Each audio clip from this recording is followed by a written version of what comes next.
হাতে চুমো দেয় আর বলে মারে তোমার হাতে ফসকা পড়ে গেছে, গোস্ত আছে, হাড় আছে, কিন্তু তোমার চামড়া নাই, তুমি এত কষ্ট করছো মারে, আমি তো আলীর সাথে তোমাকে বিয়ে দিতে চাই না, আমার আল্লাহ দিতে বলছে এই জন্য আলীর সাথে তোমাকে বিয়ে দিছি, নইলে আমি জীবনে আলীর সাথে বিয়ে দিতাম না। আলীর বাড়িতে তুমি এত কষ্ট করো, এই কথা যখন আমার নবী বলছে, এবার এই কথা যখন বলছে মা ফাতেমা ঘুমুর দিয়ে ঘুমটা পরে আবার বাড়ির দিকে বদন রওনা করছে। আমার বিশ্ব নবী বলে ফাতেমা তুমি এই কথা বলছো মা, এই কথা শুনিয়া আমার কথা শুনিয়া উত্তর না দিয়ে তুমি কেন চলে যাচ্ছো?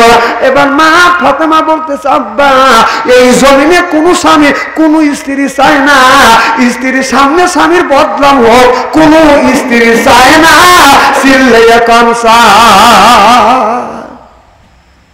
আর আমাদের বউ তিন বোন যদি তিন মহিলা চার মহিলা যদি এক জায়গা থাকে, এক মহিলা আর এক স্বামীর আর এক মহিলার স্বামীর বদনাম করে, কথা কন? একজন আর একজনের কাকা তোর স্বামী খুবই ভালো, রাস্তা দিয়ে হাঁটে যায়, কোনো দিকে তাকায় না, আর আমার স্বামী কিচ্ছু বলা যায় না, সব বোন এসে এমন মারা মারে, কয় দেখতে ওই রকম দেখা যায়, কিন্তু ওই সব বোনের কাছে বাবা পাও শোয়ান যায় না। নিজের স্বামী বদনাম করতে যা করা দরকার তাই কর, কথা কন? আছে না না এরকম মহিলা? আপনাদের এলাকা নেই, আপনার এলাকার মা বোনেরা খুব ভালো আছে, আছে মুরুবি লাফাও উঠছে, কয় আছে, বাড়ির যায় না খবর আছে। মা বোনদের বলে মা স্বামীর বদনাম করবেন না মা, স্বামীর সাথে সুন্দর ব্যবহার করবেন মা, স্বামীর মনে দুঃখ দিও না, স্বামীর বদনাম করিও না। অনেক মেয়ে আছে, অনেক স্বামী আছে বউ রাখিয়া পরকীয়া বদন প্রেমে পড়ে, মাদের বলবো মা তোমার স্বামী তোমাকে রেখে পরকীয়া প্রেম করবে না, রসুল একটা কথা বলেছে, সেই কাজটা যদি তোমরা করতে পারো, বলে কি কাজ? সেই কাজটা হলো বিছানায় যখন ঘুমোতে যাবেন দুইজন একই বালিশে যখন ঘুমাইয়া পড়বেন, একই বালিশে ঘুমাইবে, আর আপনার লম্বা চুলটা স্বামীর মাথার নিচে দিয়ে প্রত্যেক দিন ঘুমিয়ে থাকবেন, স্বামীর মুখের দিকে মুখ দিয়ে মুখামুখি হইয়া যদি ঘুমাইতে পারেন প্রত্যেক দিন, আল্লাহর কসম করে বলতেছি আপনার স্বামী কোনদিন আপনাকে রাখিয়া অন্য নারীর কোনদিন প্রেমে পড়বে না, চিল্লাইয়া কর্মা হওয়া। আর আমাদের বালিশ থাকে দুইটা, স্বামী এক বালিশে বউ এক বালিশে, মাঝখানে থাকে হলো আপনার কোল বালিশ। কি বালিশ? রসুল বলছেন স্বামী স্ত্রী, আল্লাহ রসুল বলেছে আমি যখন বিছানায় শুইতে গেছি স্বামী স্ত্রী একই বালিশে ঘুমাইছি মুখোমুখি হইয়া, সুবহানাল্লাহ। আর আমাদের বউর সাথে লাগে দ্বন্দ্ব লেগে, এরপরে বউ কথা কয় না, স্বামী কথা কয় না, স্বামী দক্ষিণ পেলে মুখ দিয়ে শুয়ে থাকে, স্ত্রী উত্তর পেলে মুখ দিয়ে শুয়ে থাকে, স্বামী স্ত্রী যদি দ্বন্দ্ব লাগে ওই দিন রাতে পেলে কিন্তু ঘুম হয় না, দুজনই শুয়ে থাকে ঠিক, কিন্তু ঘুমের বান বেড়ে থাকে।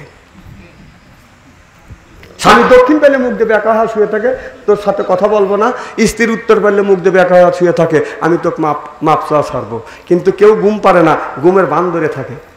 স্বামী যখন নড়াচড়া করে স্ত্রী মনে মনে কয় এই তো বুঝি টান দিল, আর স্ত্রী যখন নড়াচড়া করে স্বামী মনে মনে কয় এই তো বুঝি ডাক দিল, টাক দিল আর টান দিল, রাতের শেষ হয়ে যাচ্ছে, কেউ কিন্তু ঘুমায় নাই, দুজনই ঘুমানোর বান্ধরী আছে। স্বামী চিন্তা করতেছে রাত হয়ে গেছে 3টে, এখনো বিবি তো মিল দেয় না, সকালবেলা তো নাস্তা বন্ধ হওয়া যাবে নি, আমি অফিসে যাব, কাজে যাব, আমার তো রান্না বাড়া হবে না, আমাকে তো খাইতে দিবে না। তখন স্বামী মিল দেওয়ার জন্য মোচড় দিয়ে বিবির পিঠের সাথে তখন পিঠ লেখা, ও কিন্তু ঘুমায় না, তাই তো আর হয়েছে। আল্লাহ রাসূল বলেছে স্বামী স্ত্রী দ্বন্দ্ব হয়, সকালবেলা দ্বন্দ্ব লাগবে, ঘরে ঢোকার আগেই তোমরা দুজন মীমাংসা করবে, সুবহানাল্লাহ। একটা জোরে কর।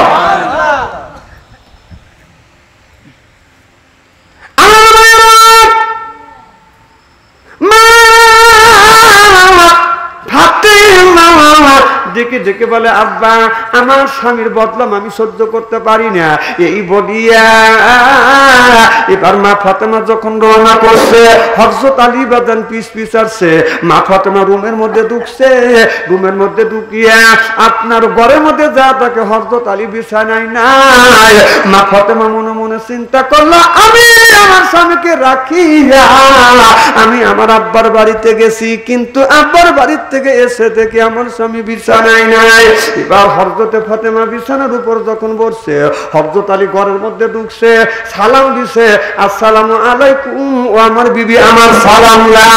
মা ফাতেমা ওয়া আলাইকুম আসসালাম বলিয়া হযরত আলীর কাছে যাইয়া হাত পারে ধরে বলে স্বামী গো আপনি এত রাত্রিতে কই গিয়েছিলেন?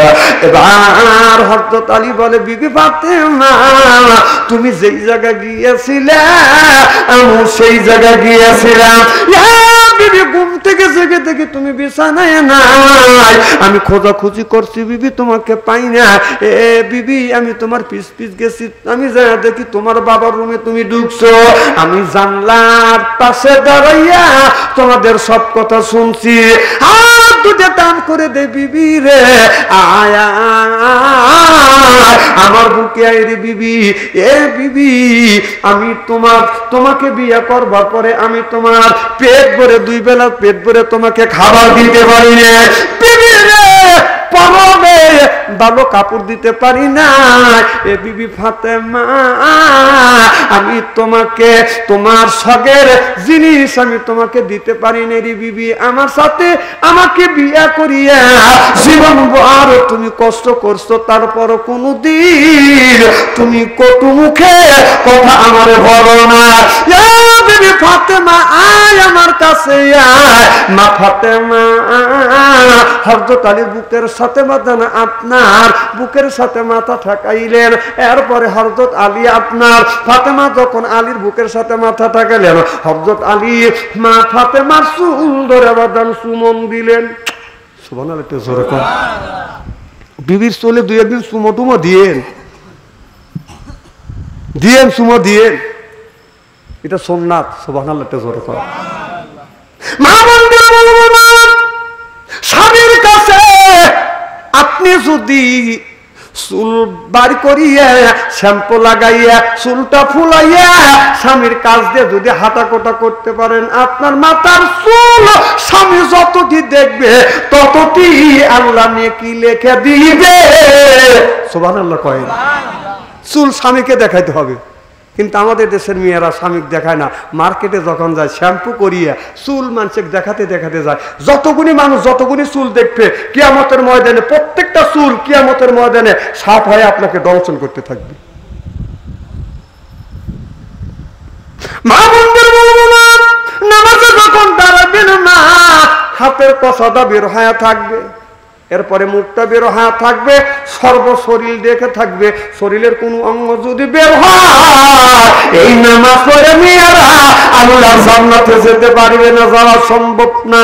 মায়েদের মাথা থেকে পায়ের পাতা পর্যন্ত বাদান ঢাকা থাকবে, হাতের কবজি পর্যন্ত বাদান এই কবজিটা বের হয়ে থাকবে, এই মুখটা এই পর্যন্ত বাদান বের হয়ে থাকবে, এমনকি চুলটা যেন দেখা যায় না। এইভাবে নামাজে দাঁড়ানো লাগবে। সুবহানাল্লাহ বললেন না? নামাজের মধ্যে এইরকম করে দাঁড়ান। আপনার পর্দা করা নামাজের মধ্যে সমান পর্দা করা ফরজ। আল্লাহ রাসূল বলেছে মেয়েরা যখন বাইরে যাবে ঠিক ওই রকম পর্দা করা ফরজ। জোরে জোরে বল সুবহানাল্লাহ।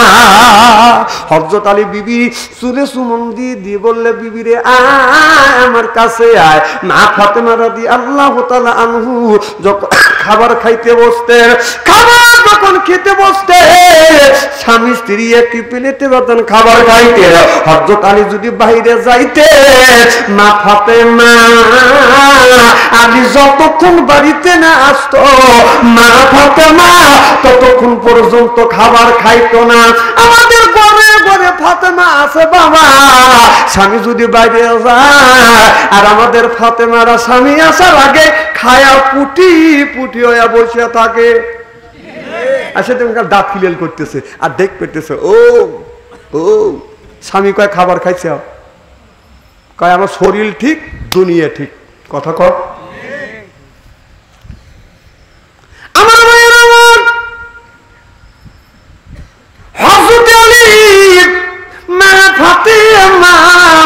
যখন দুনিয়ার থেকে বিদায় হয়ে যাবে, এবার হযরত আলীকে মা ফাতেমা বলতেছে, স্বামী গো আসেন আমি আপনাকে ওযু দেওয়াই। মা ফাতেমা হযরত আলীকে যে বাদান নিজ হাতে বাদান ওযু দেওয়াইছে, ওযু দিয়ে বাদান আপনার শাড়ির আঁচল দিয়া হযরত আলীর হাতের পানি মুছে দিছে, মুখের পানি দাড়ি, মুখের পানি আঁচল দিয়ে মুখে দিয়া মুছে দিয়া দাড়ি ধরে চুমো দিছে। সুবহানাল্লাহ, একটু জোরে কর। আমাদের বিবিকে আমাদের ওযু দেওয়া দেয়। হযরতে ফাতেমা যিনি জান্নাতের নারীদের সর্দারিনী হবে, সুবহানাল্লাহ, একটু জোরে কর। সে নিজে স্বয়ং স্বামীকে ওযু দেওয়াইছে এবং নিজের শাড়ির আঁচল দিয়ে, ওনার কানি দিয়ে, হাতের পানি মুখের পানি মুছে দিয়া দাড়ি ধরে চুমো দিছে। সুবহানাল্লাহ, একটু জোরে কর। খালি কি তাই, আরো কাজ করছি, বলবো কি? আমার ভাইরা, মা বোনদের বলবো, মা ফাতেমা হযরত আলীকে বললেন, স্বামী গো আপনার পা দুইটা টান করে দেন, আমার মাথা রসুল দিয়ে আপনার পাটা সুন্দর করে মুছিয়ে দে। হযরত আলী পা যখন টান করে দিছে, মা ফাতেমা মাথার চুল দিয়া স্বামীর পাটা বাজান সুন্দর করে বাজান মুছিয়ে দিছে। কোন নারী যদি মাথার চুল দিয়া স্বামীর পাটা যদি মুছে দেয়, আপনার কিতাবওয়ালা লিখতেছে মা ফাতেমার সাথে তার জান্নাত হবে, অর্থাৎ জান্নাতের নারীদের সাথে, জান্নাতের সর্দারিনীর সাথে তাদের জান্নাত নসিব হবে। চিল্লিয়ে কম সুবহানাল্লাহ। আজকেই বাড়ি যাবেন, বিবি যা বলবে টান হসো, মাথার চুল দিয়ে তো পা মোছা দেই। আমাদের এলাকায় এক দাদি আছে, বাবার কাছে গল্প শুনছি, সেই এক মৌলানা যা ওয়াজ করছে যে মাথার চুল দিয়ে ফাতেমা স্বামীর মাথার চুল দিয়ে হযরত আলীর পা মোছা দিছে মা ফাতেমা। তখন এই কথা শুনে ওই বুড়ি চিন্তা করতেছে, আর 60 বছর ধরে ঘর সংসার করতেছি, আমার মাথার চুল দিয়ে তো বুড়ো পা মোছা দেয়নি। বুড়ি নিয়ত করে বসে আছে, আজকে বুড়ো আসবে, ও ওই পা ধোয়া দিয়ে ওযু করা দিয়ে মাথার চুল দিয়ে পা মুছে দেবো, জান্নাতটা তো কামাই করি। ওই জামান আমার হোক্কা খাইতো, হাদিস এক সময় ছিল না, কথা কয় না রে। এখনকার যুবকেরা তো হোক্কা বোঝে না, এরা খালি এইটা বোঝে, কথা কন। আগেকার লোক এইটা খাইছে, আগে খাইছে হোক্কা, তারপরে এখন খাইছে এইরকম করে। এখনকার যুবক সালবাল এইটা খায়। পশুদিনকে আবার দেখলাম আমার বাড়ির পাশে একটা জঙ্গল আছে, জোর আছে, ওখানে আগে দিয়ে 5-6 জন ছেলে আপনার বসে আছে। আমি চিন্তা করলাম মরা কাবা মোশাহিদা করতেছে নাকি। আগে যা দেখি যে কি জানি লিয়ে নিজ দিয়ে একটা পাইপ মুখে দিয়ে এইরকম আগুন দিয়ে এইরকম করতেছে, কথা বোঝে না রে। এটা কি ট্যাবলেট? ওই সিগারেটের রাং তার উপরে কি জানি দিছে, দিয়ে নিচে এরকম করে আগুন দিয়ে এরকম করতেছে, আর এরকম পাইপ দিয়ে টানতেছে, হিরোইন খাচ্ছে। কোথাও হয় না, যুবকরা তো বলবে না, ওরা তো জানে, বুড়োরা কি জানে। এখন তো ঠিক করবে। কি যেন বলতেছিলেন, ওই হোক্কা খাইতে গেছে। আগেকার মানুষ দুয়া গান গাইতো, কথা কয় না রে, দুয়া গান গাইতো না। ওই দুয়া গান গাইছে, ওই বুড়ো দুয়া গান শুনতেছে, বুড়ি 12টা পর্যন্ত জায়গা চিন্তা করতেছে, বুড়ো তো আসলো না, আমার তো কাজ হলো না। বুড়ি দরজা খুলে শুয়ে পড়ছে। বুড়ো করছে কি, রাস্তা দিয়ে হাইটে আসছে। তখন তো স্যান্ডেল ছিল না, এখন তো এক একটা মানুষের 6টা করে স্যান্ডেল আর জুতো, কথা কন। তখন আসলো খরম, একটা বাদ যদি 10 জন সদস্য থাকছে, খরম থাকছে একটা। একজন পাও ধুয়ে ঘরে ঢুকছে, আবার একজন ওই খরম নিছে, খরম নিয়ে আবার ওই খরম দিয়ে পাও ধুয়ে আপনার ঘরে গেছে, খাটে উঠছে, চৌকি উঠছে, আর একজন ওই খরম নিছে। এই খরম বিজেতে বিজেতে খরমের ঠান্ডা লাগা বানাইছে। হ্যাঁ, তাই আসলে হ্যাঁ, খরম কি আপনারা দেখছেন? যুবকরা তো বোঝেই না, আমি দেখছি, আমি খরম দিয়ে গোসল আপনি পাও ধুইছি। হ্যাঁ, আপনারও আসিল, দেখছেন, আসিল, দেখছেন খরমে হাদিস সঙ্গে পাও দিচ্ছে, আমিও পাই দিছি। তখন তো খরম পা ওরম করে যাওয়া যায় না। ওই বুড়ো রাত, অন্ধকার রাত হাইটে আসতেছে। আগে তো টয়লেট তো এইরকম বাড়ির বাড়ির টয়লেট ছিল না। আগে বেশিরভাগ মানুষ পাটের খাতে, ডানের খাতে আটাইলিয়ে কাম দেখাইতো, কথা বোঝে না রে। ওই বুড়ো হাইটে আসতে আসতে রাস্তার সাথে আতাল আছে, আতালের পাশে মানুষ পায়খানা করে থুয়ে দিয়েছে। বুড়োর পা ফসকে যায়, আপনার একটা নরম জায়গা পড়ছে, বুড়ো ছিটতে উঠছে। যে শীতে উঠছে খালি দুবলার হাতে পায়ের এবং 3টা মোচড় দিছি, কথা বোঝে না।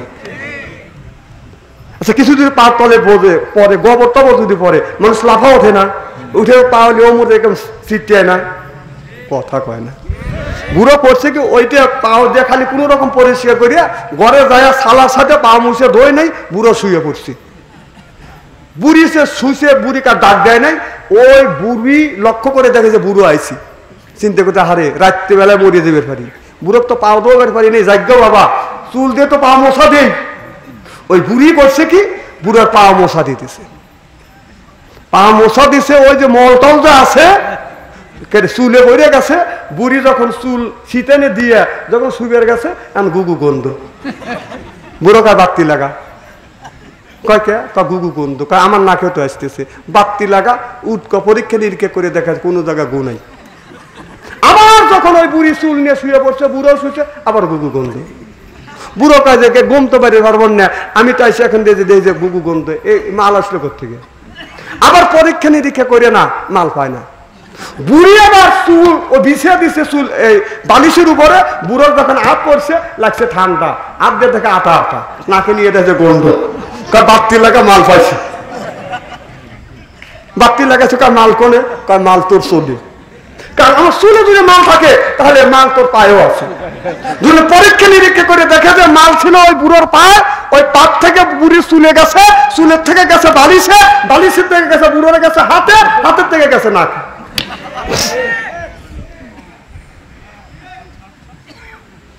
না বন্ধুর বাবা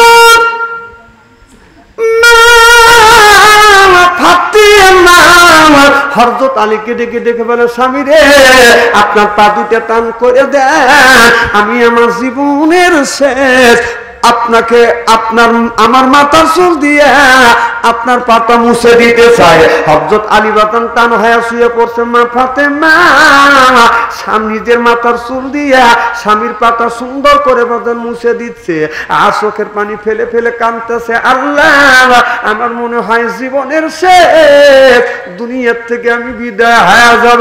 এক ফোঁটা চোখের পানি হযরত আলীর যখন পায়ে পড়ছে, হযরত আলী লাফা উঠে বলে, বিবি রে তুমি কাঁদতেছো, তোমার চোখের পানি আমার পায়ে পড়ছে, কেন তুমি কাঁদতেছো? হযরত ফাতেমা ডেকে বলে, স্বামী রে আমি যদি মারা যাই, আমার মৃত্যুর পরে তুমি ওই দিনের বেলায় আমার দিনের বেলায় কাফন, দিনের বেলায় আমাকে কবরস্থ করো না, আমি যদি মারা যাই রাতের বেলায় আমাকে তুমি দাফন করিবে, রাতের বেলায় আমাকে কবরের মধ্যে কবরস্থ করিবে।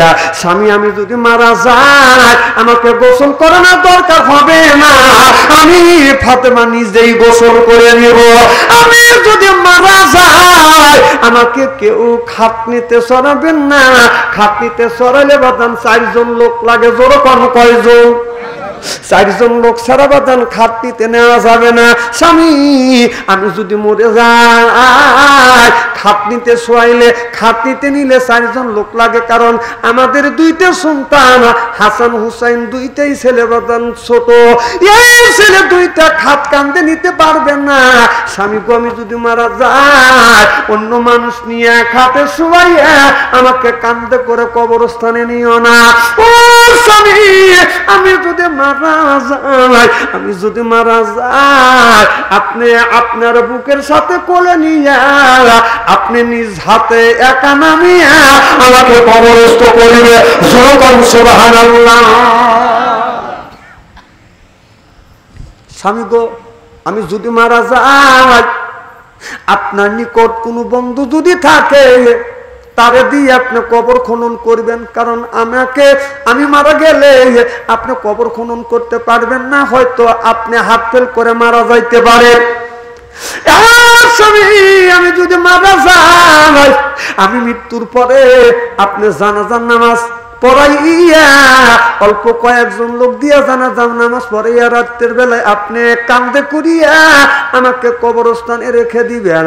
এবার স্বামীর হাত ধরে বলে, স্বামী আমি দীর্ঘদিন আপনার সাথে ঘর সংসার করছি, আমার আচার আচরণে ব্যবহারে আপনি যদি কষ্ট পেয়ে থাকেন মেহেরবানি করিয়া আপনি আমাকে মাফ করে দিবেন। এই বলিয়া হযরত ফাতেমা হযরত আলীর হাত করে জড়া ধরছে। হযরত আলী মা ফাতেমার হাত ধরে ধরে মুখের দিকে তাকাইয়া কান্দে আর বলে, বিবি রে দীর্ঘদিন তোমার সাথে ঘর সংসার করলাম, তোমার সাত আল্লাহ আমি পুরো করতে পারি না, এমনকি দুবেলা সকাল সন্ধ্যায় দুবেলা পেট ভরে তোমাকে খাবার দিতে পারি না। বিবি রে জীবনভর আমার সাথে ঘর সংসার করতে আপনি শুধু কষ্ট পাইছেন। ও বিবি আমি যদি ভুল করে থাকি মেহেরবানি করিয়া আপনি আমাকে মাফ করে দিবেন।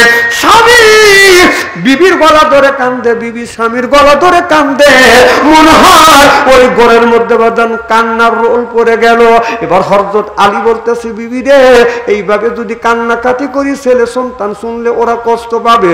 হযরত আলী কাঁদতে কাঁদতে চোখ মুছতে মুছতে বাজান ঘর থেকে যখন বের হয়ে গেল, হাসান হুসাইন ঘরের মধ্যে ঢুকিয়া মারে সালাম দিয়ে বলে, ও গো মা আপনি কি আমার বাবাকে গালি দিছেন? মা আমার বাবা কেন? কাঁদতে কাঁদতে চোখ মুছতে মুছতে ঘর থেকে বের হয়ে গেল। মা ফাতেমা বলে, বাবা রে তোমার বাবাকে কোনো গালি দেই নাই, তোমার বাবার সাথে কোনোদিন আমাদের স্বামী স্ত্রীর ভিতরে জীবনে কোনোদিন দ্বন্দ্ব হয় নাই। সুবহানাল্লাহ। হযরতে আলী হযরত ফাতেমা হাসান হোসেনকে জড়ো ধরে বলতে, বেটা রে আসো বেটা ঘুমাও। এবার ছেলেটা এক ছেলেকে ডান পাশে আর এক ছেলেকে বাম পাশে শোয়াইয়া মা দুই হাত দিয়ে দুই সন্তানের মাথা বুলা দিচ্ছে আর মনে মনে চিন্তা করতেছে, আল্লাহ আমার সন্তানকে আর কোনোদিন আদর করতে পারবো না, আমি দুনিয়ার থেকে বিদায় হয়ে যাবো। এই করতে করতে দুইটা ছেলে যখন ঘুমিয়ে পড়ছে, মা ফাতেমা অমনি দুইটা ছেলেকে ঘুম আসাইয়া মা ফাতেমা গোসল দিলেন। গোসল দিয়া মা ফাতেমা নামাজে দাঁড়াইয়া বলে, আল্লাহ তুমি আমার রূহটা কবজ করিবা, আমি যখন সেজদায় যাব মাওলানা 2 রাকাত নামাজ আদায় করব। 2 রাকাত নামাজে 4টা সেজদা আছে, আল্লাহ প্রথম সেজদায় তুমি আমার রূহ কবজ করো না, আল্লাহ দ্বিতীয় সেজদায় রূহ কবজ করো না, তৃতীয় সেজদায় রূহ কবজ করো না, চতুর্থ সেজদায় যখন যাব মাওলা তুমি আমার রূহটা কবজ যতক্ষণ পর্যন্ত না করবে আল্লাহ এতক্ষণ পর্যন্ত আমি সেজদা থেকে মাথা তুলব না। মারে তোমার কাছে দরখাস্ত করি, আমার দুইটা সন্তান হাসান হুসাইন ঘুমিয়ে আছে। স্বামীকে ডেকে ডেকে বলেছে, স্বামী রে আমি যদি মারা যাই, আমার ওই 2 সন্তান যদি ঘুমিয়ে থাকে, এই 2 সন্তানকে তুমি ডাক দিও না, ঘুম নষ্ট করো না। আর যদি ওদের ঘুম নষ্ট হয়ে যায়, ঘুম থেকে জেগে উঠে দেখে আমি ফাতেমা দুনিয়ায় নাই, 2টা ছেলে কান্নাকাটি করবে, কান্নাকাটি তুমি থামাতে পারবে না। আর এলাকার শত শত মানুষ জমা হয়ে যাবে, আমাকে দেখার জন্য আসবে। স্বামী গো এই ওসিয়ত করে গেলাম। হযরত ফাতেমা 2 সন্তানকে ঘুমাসাইছে। ঘুমাসানোর পরে গোসল দিয়া ফাতেমা নামাজে দাঁড়াইছে। প্রথম সেজদায় গেছে, রূহ কবজ হয় নাই। দ্বিতীয় সেজদায় রূহ কবজ হয় নাই। তৃতীয় সেজদায় রূহ কবজ হয় নাই। চতুর্থ সেজদায় যখন যাবে ফাতেমা মনে মনে চিন্তা করতে, আল্লাহ এটা আমার জীবনে আল্লাহ আর জীবনে কোনদিন তোমার পায়ে সেজদা দিতে পারবো না। যখন বাজান সেজদায় গেছে, তখন মা ফাতেমার রূহটা বাজান কবজ করে নিয়ে গেছে। মা ফাতেমা আর বাজান জিন্দা নাই। মা ফাতেমা বাজান সেজদারত অবস্থায় আছে। দীর্ঘ সময় বাজান হয়ে গেছে। বাজান রে হযরত হাসান হুসাইন 2 বার বাজান ঘুমিয়ে আছে। ঘুম থেকে জেগে দেখে মা ছিল মাঝখানে, মা নাই। মা কোথায় গেছে? মা কি ওই রুমে ঘুমাচ্ছে? ওই রুমে যায় মা বলে ডাক দে, বাজান কান্দে। মা আর জবাব দেয় না। ঘরের মধ্যে ঢুকছে, ঢুকে যা দেখে মা সেজদায় পড়ে আছে, আব্বা ঘরে নাই, সেজদায় পড়ে আছে। হযরত হাসান হুসাইন মনে মনে চিন্তা করতেছে, মা সেজদায়, আমরা দুই ভাই ডাকাডাকি করছি, নামাজে মনে হয় ডিস্টার্ব হয়ে গেছে, দীর্ঘ সময় হয়ে গেছে। ফাতেমা যখন সেজদার থেকে মাথা তোলে না, হাসান হুসাইন চিন্তা করে এত সময় আমার মা কেন সেজদায় পড়ে আছে। এবার হযরত হুসাইন যাইয়া মার পাশে বসছে, মা তো সেজদারত অবস্থায় আছে। হযরত হুসাইন যা মার পিঠের উপর হাত বুলাইছে, অমনি মা ফাতেমা দৌড়ে বাঁধন জমিনের মধ্যে পড়ে গেছে। হযরত হুসাইন বলে, মা গো তোমার কি হয়েছে? মা ফাতেমা কথা কয় না। হাসান ডেকে ডেকে হাসান যা বলে, মা মা মা ফাতেমা কথা কয় না। দুই ভাই মায়ের গলা ধরে কান্দে, মা তুমি কেন কথা কও না? মা যার দুনিয়ায় না সেই বাদান মায়ের ব্যথা বোঝে। এমন সময় দুই ভাই কান্নাকাটি করতেছে। হযরত আলী ঘরের মধ্যে ঢুকে যা দেখে দুই ভাই মার গলা ধরে ধরে কান্দে। কি বাবা কি হয়েছে, কেন তুমি কান্দো? হাসান হুসাইন দৌড়ে বলে, হাসান হুসাইন বলে, আব্বা আমার মা কথা কয় না। হযরত আলী যা পাঁচ পরীক্ষা করে দেখে মা ফাতেমা আছেন না। হাসান হুসাইন বলে, আব্বা মা কথা কয় না, আপনি কেন কান্দেন? কি হয়েছে গো আব্বা আপনি বলুন। হযরত আলী ডেকে বলে, হাসান হুসাইন রে, তোমার মা আর জীবনে কথা বলবে না।